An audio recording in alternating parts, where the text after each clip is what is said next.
part of the reason we spent so much time on these structures is to get in tune with an idea that seems kind of counterintuitive, but it's actually this, Mr. Patel. Constraints can be freeing. If you put yourself in a position of maybe I need to fit my idea into this form, that can actually be kind of freeing. Why? Because you have that many less options to choose from.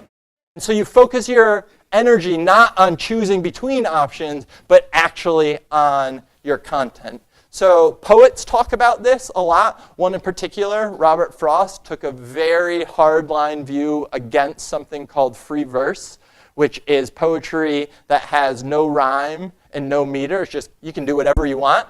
And he said, I'm not really that impressed by that. It's sort of like playing tennis with the net down.